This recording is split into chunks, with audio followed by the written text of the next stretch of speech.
Welcome back to Almost Iconic. Episode something. I know we're gonna stop keeping track of the episode numbers. Yeah, we're so far in that we are not gonna keep track anymore. We've been so many episodes. Almost iconic.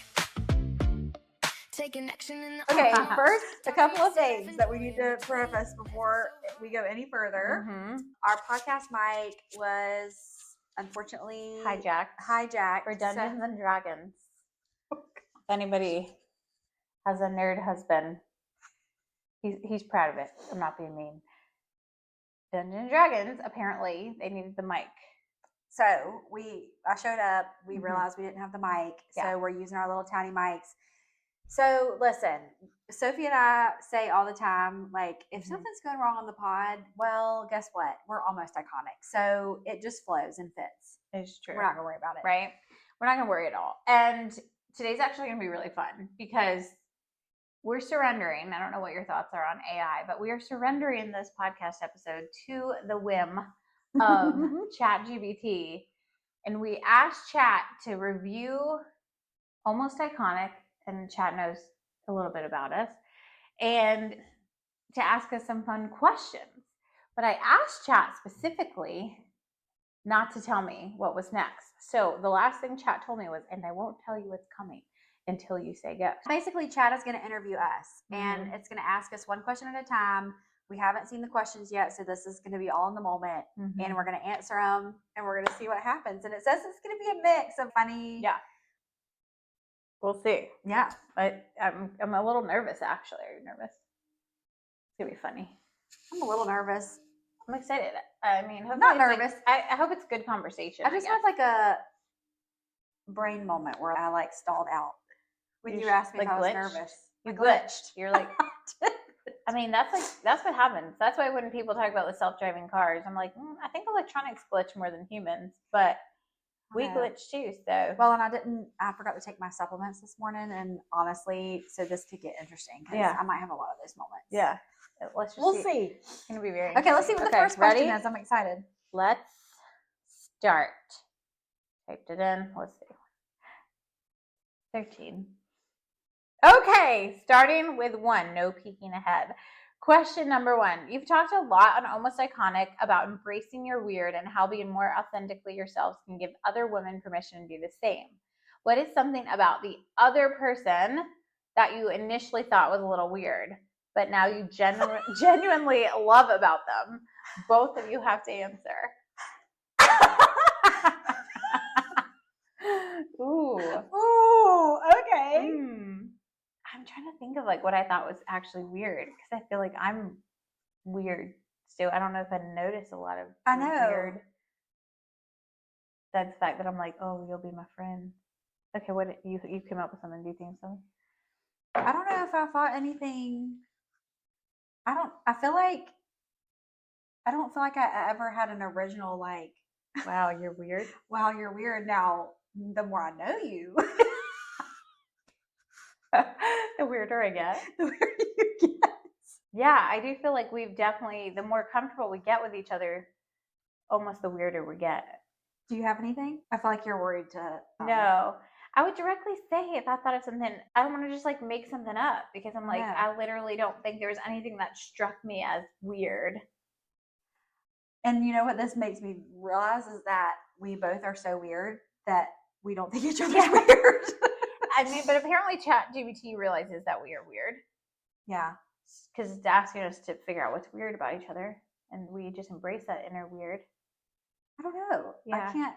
I like that you don't hold back and worry about what people think. So I guess that could be what others perceive as weird. Okay. When I met you, you did your Diane impersonation. That was that. Was that the first retreat? I think Diane. It wasn't the first one. It was the second one. Yeah. But Yeah. And that was Diane made it out of the cobwebs in your brain. I don't know. Yeah. Was Diane a thing before that? No, Diane was just born in a moment. Yeah. You want to know how Diane was born? Yeah. Because Christy asked me, we were talking about, because in the makeup company that we're in, our shades are named after our grandmas and stuff. Yeah. And so we were just trying to think of different names. I think she said, well, what's your middle name? And I was like, my middle name is Diane. And the way that I said it, It literally was like born from that one little thing. It was a whole personality. And so now it's a whole personality of mine. I feel like my hair is Diane, covering which, this mic. that's a whole other thing. But I don't know. I really can't say, oh, I thought this was really weird about you. I really can't. Now, I will say a quirk that you had was that you had to sleep with your t-shirt over your eyes. And then the first night that we slept together. Yeah. It was also the second time we met. Yeah. Second time we met. Third, because we had coffee. Third time we met. Yeah. First time we slept together. Yeah.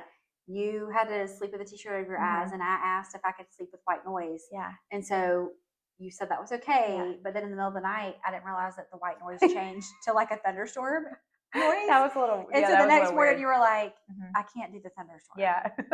I'm like, can we just do like a nice yeah, not like a. Yeah. So I think I kept you up that night without realizing. Yeah, I hope I'm so sorry. That sound It's probably gonna be edited out. Yeah, that's gonna be way too loud. Dang. Well. Yeah. I don't want to spend too much time on that. But let's switch because I feel like question number 2. If you could go back and sit down with a version of yourself from 10 years ago for exactly 5 minutes, but you're only allowed to tell her one thing and ask her one question. Ooh, what are you telling her? And what are you asking her? Dang, these are some deep thoughts. So 10 years ago, so I'm 37, so that would have been when I was 27. I'm going to go back 10 years ago. 27. What was life like 10 years ago?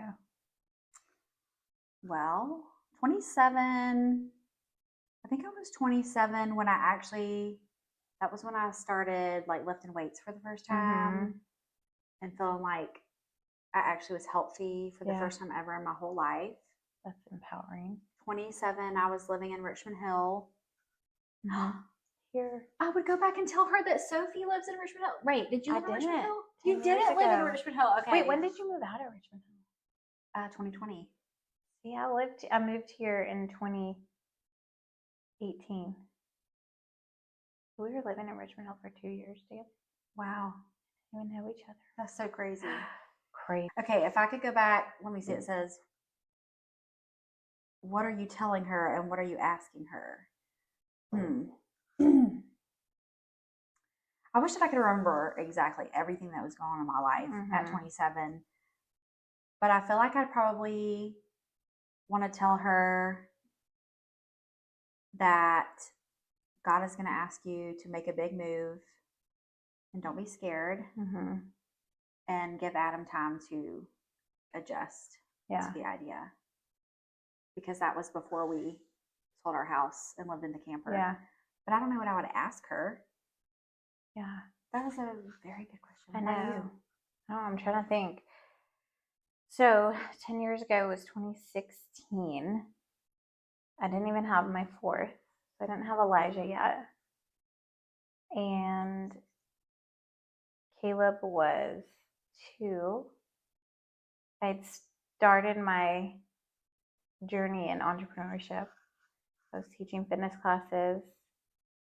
I'd started building with my first company that I was with. And I know what you would tell her. What would you tell her? Save your money. Save your money. I think you kind of think that things are just going to keep going in one direction. 2016, I would have never dreamed to be as successful as I was able to become through building a business. I feel like I was so impatient in the journey. And then I look back and sometimes starting over now, I feel impatient in the journey. So I feel like almost I would say the same thing now, is just trust each next step of what it's teaching you. But also I think it would be confident and stand up for yourself. Because there were some things that happened over the last decade where I feel like if I had just been bold enough to kind of stand up for myself, I feel like I wouldn't have gone through some of the hard. But I think you have to go through the hard sometimes to get to the other side, to be like confident in who you are and what your values are. When things come, like in terms of business, things come that trip you up. I think if you know that you stood by your values, it's okay to stand up for yourself and say that. Versus I felt like peace was kind of shrinking back over the last decade. And I think now I realize that it's not. Yeah, I think that's really good. And I feel like it's what we need to tell ourselves now. It's the same thing going back then, is like just trust God's plan and that He has a direction. But also I think going back to what you were saying of, you thought it would probably just all go the same way. But to know that like things are not going to be what you think they're going to be. Like, right. Even when God calls you to something and you think it's going to be something, it's going to be something totally different. Like trust each next step that might be like this path that you didn't think. Because I feel like we've had this conversation before too, where like you, just because you're called to something doesn't mean you're called to like stay, or you're called to not to have that path take you to something else that you're called. Like be open to like the leadings still. You know, I think sometimes we think like, oh, we've arrived, like this is our home, this is our purpose. Our purpose is because we are here to love and serve and bring glory to God. And so everything else in that, like we're accomplishing our purpose. Yeah. But we have to be open to where God is taking us. Yeah. And just, I mean, I don't want to like, spend forever on it, but just as an example, I've talked about this before, where we felt the Lord calling us to move into our camper, and I thought we were going to move all around and have a YouTube channel and be like that cool family that travels all over the U.S. But that was not why the Lord called us to live in a camper. There was some really big things like protection wise for our family and just things that He was doing. But I think that's why for me it's like, take the step, but don't put your spin on it. Yeah. God might be asking you to do something, but don't assume what that's going to lead to, like you were saying. So yeah, it all connects. Cool. So maybe what we asked her would be like, are you open to God leading you, even if this doesn't end up being it or something? Yeah. Okay, let's see what's next. Question 3. No thinking too long on this one. What's something Lyndsay believes about herself that Sophie thinks is completely untrue? And what's something Sophie believes about herself that Lyndsay thinks is completely untrue? You have to answer for each other first. So something Lyndsay believes about herself that Sophie thinks is completely untrue. Ooh, I see you overcoming this, but I felt like you were nervous in this next leap that you would be capable of leading well in business. And I've seen you are like an exceptional leader, and you inspire people, and you inspire me every day. And I think maybe you don't believe that now, but I think you struggled with that when we started. It comes and goes, for sure. It's a daily thing. That's very sweet. It is. Okay, something that you believe about yourself that Lyndsay thinks is completely untrue. I think that you struggle with thinking that and I also think what's interesting is that both of us, I think, are getting better about these, but that you don't maybe provide enough value where you're at, or that it's like pointless for you to be here, or it's pointless for you to be in this space, or whatever that is. But I see how that is so untrue, and how much anytime you speak up and anytime you share any type of wisdom, that it's so valuable. And I can go back to your speech at conference and how I was literally like crying because you just blew it out of the water and could not. I mean, I'm about to get teary-eyed right now. Like, it was so good. And for you to ever think that you don't have value is really sad. That's sweet. Yeah. Don't make me cry. Oh man, okay, that was good. Let's just go next. I know, right? I hope it's a funny one. Woo, we need a funny one. Okay, switching gears. Phew, it has a laugh emoji. What is something you each do that would make the other one say, "This is exactly why you need me in your life," and you're not allowed to give a sweet answer first? I want the mildly unhinged answer. Oh, what is something you each do that made the other one say, "This is exactly why you need me in your life"? I would say something that just popped in my head is like how we just both awkwardly do weird moves and like talk really weird and like stuff. But that's like it makes us feel normal, or makes me feel like, oh, Yeah. this is you're my person. Well, I think, I don't know if that's the answer, but I think something that you do that makes the other one say this is exactly why you need me in your life.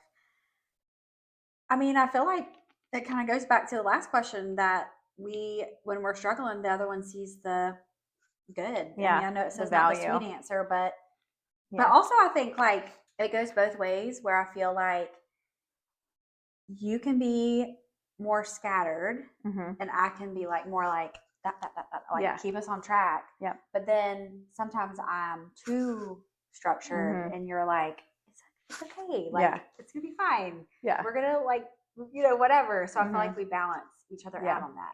I do too. I do feel like that. I definitely feel like I can roll the flow, but to the point of I could totally roll off the cliff. Roll off the flow. Yeah. And you keep me on the flow. I gently pick you up and put you back onto the flow.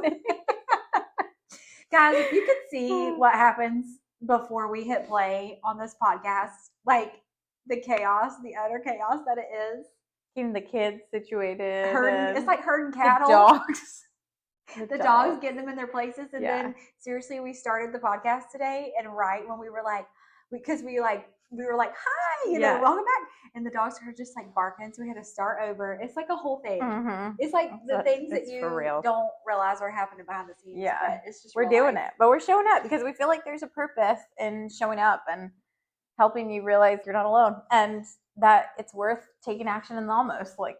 And you could drive 30 minutes to go get that podcast mic so that your sound is perfect, or you could just roll with the tiny mics, and that's what we're doing. Yes. All right. Next. Question number 5. You wake up tomorrow and somehow Lyndsay has to live Sophie's life for an entire week and Sophie has to live Lyndsay's. What is the first thing you're worried the other person is going to completely screw up? And what part of her life do you secretly think, oh, I would absolutely crush this? Okay, well, I'm going to answer this first. Okay. If I had to live your life, wait, is it asking what would you be worried that I would screw up about your life? Or what would I be worried that I would screw up about your life? Lyndsay has to live Sophie's life for an entire week. Sophie has to live what's the first thing you're worried the other person is going to completely. So what do you think I would completely screw up if I was living your life? See, I feel like you wouldn't screw up anything. I don't know. I feel like your life is so chaotic that you have to be in so many places at so many different times. I would completely screw that up. I feel like I think I would probably drive your family insane because I'd be like, okay, what are we doing? Where are we going? They'd be like, we don't do anything on this time period. And I'd be like, what? Really? So you would screw up the peace in my home. I would screw up the peace. I'd be like, so we're going here. Doing this. Even though I would think in my head, I would like to have a little downtime.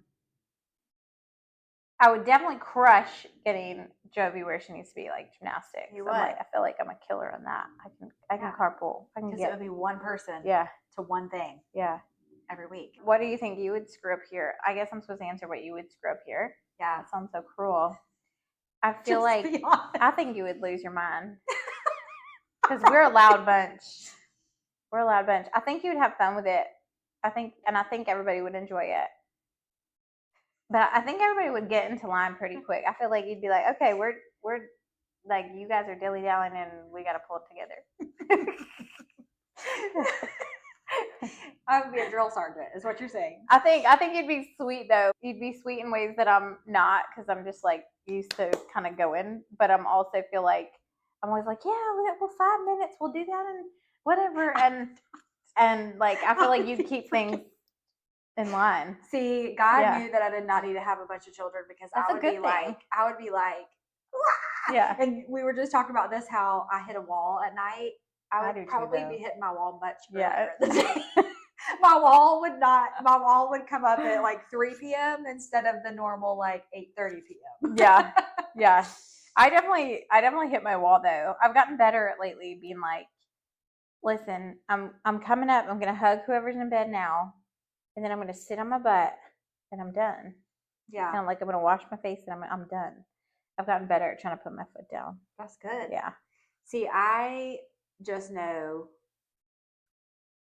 that I would not be able to live your life. I wasn't cut out for that. And what part do you think? What part of my life do you secretly think? Oh, I would absolutely crush that. What part of your life would I crush? Yeah. Teaching spin class. Oh no, I probably would die teaching your spin class. I think crush, maybe just like you said, maybe just having fun with your kids. Yeah, and enjoying them. But 100%. that would be easy to do for a week. Yeah. If it was all the temporary, time, I would probably be really stressed. Yeah. I had the Swedish friend when we lived in North Carolina, and do we have Elijah yet? I can't remember if it was when I had the 3 littles or Elijah was born, but Ben and I were going away for the weekend, and somehow my parents couldn't come or whatever for childcare, and she ended up being like, I'm just gonna come stay at your house. And I think she had a little one at the time, and so she just kept him all weekend. It was like our house was clean. Like, she was like incredible. I was just like, how did you do that? Everything ran smooth for the weekend, and she was amazing. A shout out to Molly, if you're watching. Yeah, she's amazing. But I was like, wow, like I don't do it that well. So I feel like.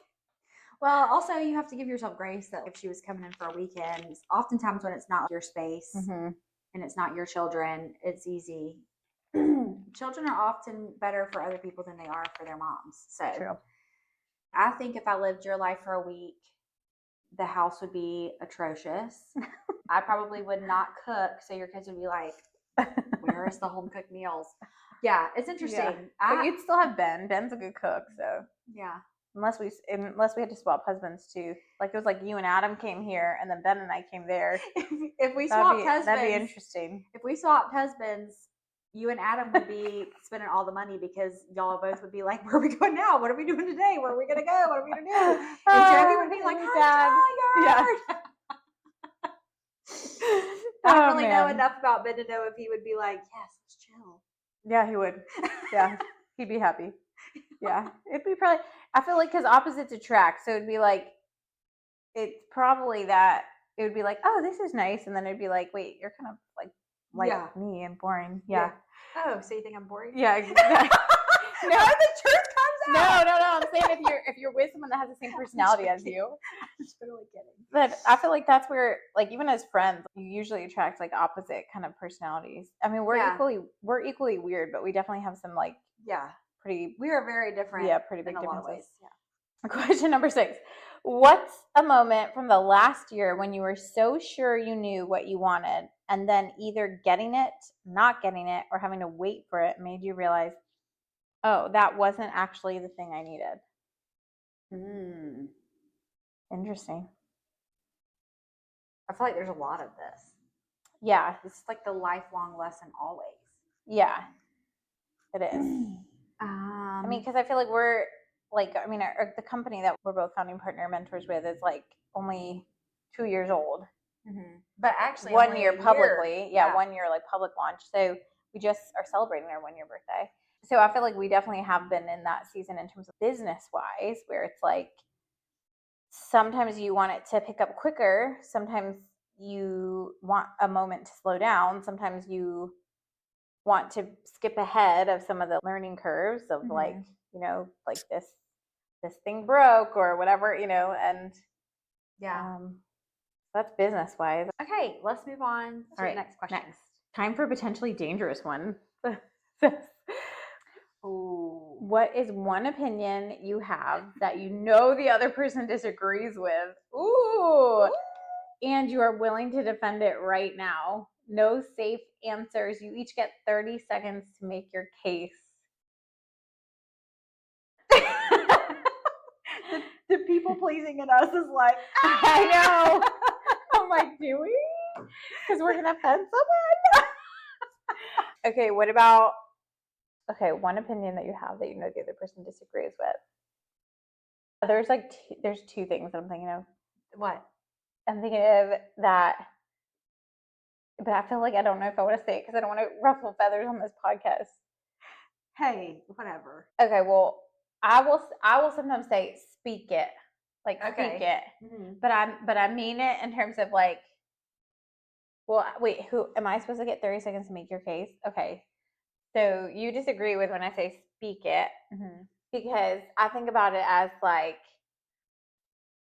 if we ask God and we claim it and it's for us, it's an intention set, but I don't want to speak for you.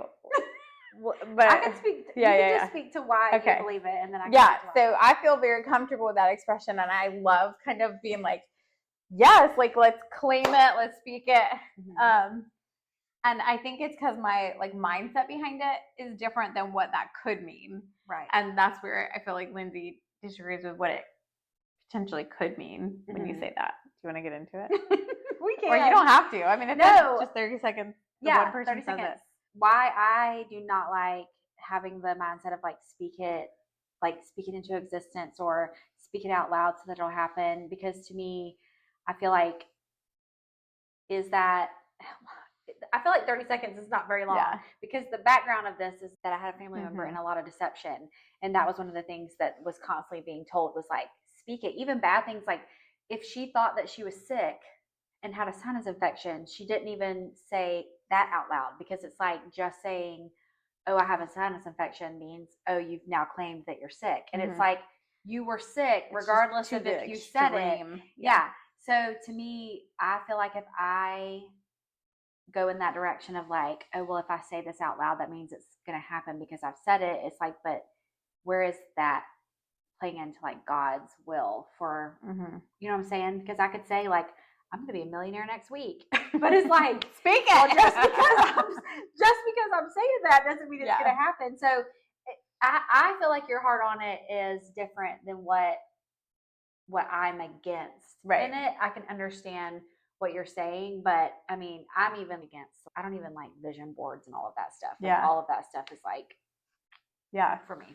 So what is one opinion that you have that you know the other person disagrees with? What other? Are we doing two? I don't know. Or is that fine? What was the two you that you said you thought of two? Yeah, the other one is yoga. Yeah. I was thinking is yoga. Definitely have a difference of opinion on yoga, but it's fine. Yeah. Because I feel like, and I don't want to say this, when I say this, I want you to know that it's not because I'm like, I was once where you are, and so, you'll come around. I don't mean it like that. I just mean, I can understand why you view it the way that you do, because I am honestly saying that I used to view it that way too. But I am not even saying that you will change your mind on it. I'm just saying it's not like I think anything bad about you that we have a difference of opinion on yoga. Yeah. I'm against yoga. I believe that yoga, because of its origin and all of those things, it is something that we should, as Christians, my conviction, to abstain from it. Even like the poses, to me, were worship, like created to be like worshipful to other gods. And so for me, yoga is a no. And I didn't always feel that way. This is something that I have felt over the last few years. So that's where we differ. Yeah. Because Sophie does yoga. Yeah. And teaches it. I do. And I definitely can understand where you're coming from in terms of there are some yoga practices that are very, very much formed in that like original roots of like gods, and so there are some things that I definitely have felt uncomfortable with. Like, in fact, I like left a studio because it felt like it felt in that direction. For me, it feels very much like postures to like lengthen and loosen and stretch and breathe that are very, very, very good, and for like relaxing a lot of muscles and things that we need to do, that is like a great flow. I ultimately feel like it comes to your like heart posture, and I'm sure so many different intentions in that. So yeah, that's something we kind of disagree with love on, and I think it's okay. I think I think there's sometimes we feel like if we disagree, like there's something wrong, and I think it's okay to disagree and then let God convict you of the things that you feel. Well, and Sophie and I often talk about this, which I actually, somebody interviewed me on their podcast a couple weeks ago, and they said, what are 3 words to describe you? And because of you, one of the words that I used was opinionated. But it can feel, I have been told that and it felt negative. Yeah. But you've told me that, Yeah, but it's a you good thing. explained it in a way that you were like, I always know where you stand. I like because it. I'm not scared to like say, this is how I feel about this, because I want people to know where I stand. And I think that is one difference between you and I, is there are a lot of things that I feel very black and white on, and you feel like not in a bad way, but like, and I think, and I don't want that to sound in a way that like I am judgmental. I just think there are some things that I have a very strong like yes or no conviction. on. Yeah. And so it's interesting how we are very different in that way. Yeah. Not on everything. There are a lot of things that you and I very much agree are hard no's or hard yeses or whatever. 100%. But yeah. Yeah, I do feel like there's a very few things that I'm very much like strong on, but when I am strong on something, it's like, oh, it's going to really bother me if it's not that way. Yeah. So it's like, I'm very convicted. That was a good one. Should we do one more? Final question. If Almost Iconic ended tomorrow, and this was the very last episode anyone would ever hear from the two of you, what is the one thing you hope a woman who has been listening walks away believing about herself, her life, or what she does next? And you can't answer for Almost Iconic. Answer as Sophie and then answer as Lyndsay. So if this is the last thing someone hears from us, what would you? That actually has given me like goosies in a bad way. Because would I'm you like, hope what a woman? if this was? I know, that'd be weird. What's one thing you hope a woman has been listening walks away believing? Well, I guess I feel like my biggest purpose now in life, and I see very clearly in everything that I've ever pursued or done or in business and outside of business, has been that to know that you are capable of either making a change or taking a step or getting out of a situation that doesn't serve you. But because I feel that we have these God-given dreams and desires that God places on our heart. And so I just want to be that person that allows you to feel like, okay, I have this on my heart, but I'm not going for it. And I want to be that person that says, go for it. Take that step. Listen, be obedient, and do it. You're loved and cherished and capable. So yeah, that's good. I don't know. I think there's a lot of things we would want women to walk away with, but I feel like I would want somebody listening to this for the last time, if it was, to know that God definitely has a plan for your life, and it's not going to look the same as everybody else's, and that's a beautiful thing. To just know that you're not going to miss something that God has for you if you're seeking Him. Oftentimes the enemy can make us feel like, oh, we've missed something, or what if I'm looking God, or I'm trying to figure it out, but like, what if I don't, get the sign or meet the person or whatever? If it's God's will for you to do it and you are walking in obedience, you're not going to miss it. And so don't let the fear paralyze you, and also don't let it make you frantic and feeling like you have to struggle or hustle to figure out the things that God has for you, because He truly will give them to you. He will put them in your path. He will make that clear for you in His timing, which is the frustrating part, but also the beautiful part, because He gives things to us when He is ready for us to have them, and He knows us better than we know ourselves. So love that. Well, but we hope this isn't the I last know. time you hear from us. I know. I definitely hope it's not. But honestly, I feel like every day kind of should have that mentality of, thank you, Lord, for the gift of today and the gift of sharing your light and your love. And I almost feel like this could be our prayer, but it's like, thank you every day, because this is what we have. And really, that's the whole point, is bigger than today. It's eternity, and it's a gift to be here. So I'm grateful that we spent it together today. I know, same. I'm grateful and with you guys watching and listening. I hope that this was interesting, hearing our little interview with Chat. Sorry the sound isn't great. Next week it should be better. Would you like me to pray? Yeah. Okay. You always hold hands while we pray. Dear Lord, thank you so much for this time together. Thank you just for the idea of the podcast that you put on both of our hearts, Lord, together. And we just thank you for this space, and we thank you for just each person listening. It may be 1, it may be 10, it may be 100, we don't know.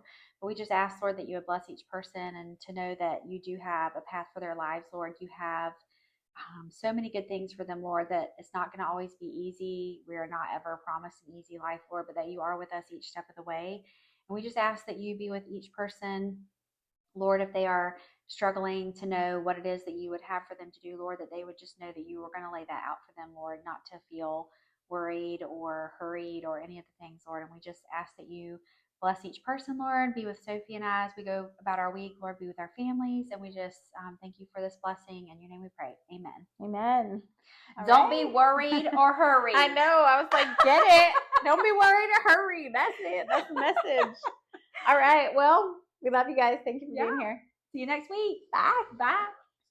Thank you so much for listening today. We are so grateful that you tuned into Almost Iconic. We would love it if you would subscribe, like, share, and tag us if you do, and say what resonated with you.